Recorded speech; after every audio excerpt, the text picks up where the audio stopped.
shanqaraa maqlooyaa wiilkayga imaadaa umalayna.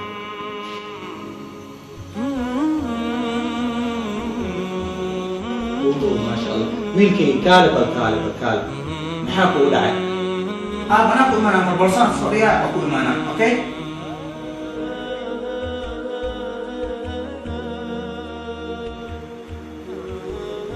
Assalaamu calaykum arbacin.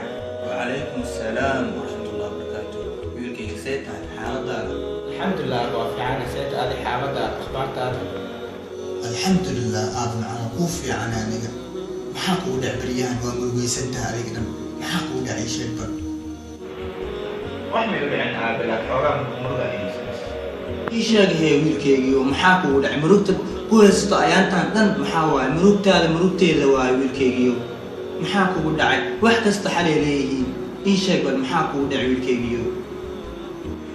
aab macnaan wax may u dhicin xoogaa ntiijada imtixaanka soo dhaweyd taas darteeda xoogaa murugtaasaa ka dareemaysa wax kaloo igu dhac gooni ah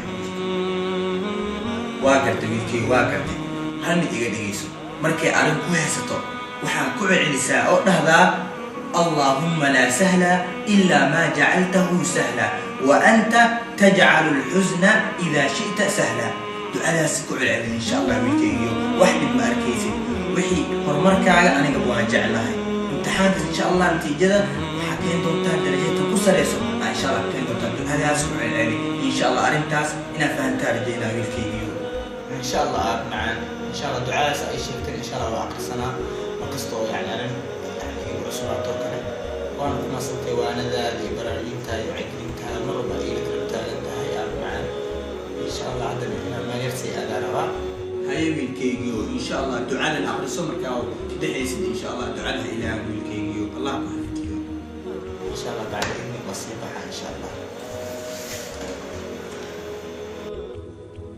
ما شاء الله aabahayga macaan duco fiican uu ii soo sheegay subxaan allah niyadda waa ii degtay allah nicmo badanaa waalidka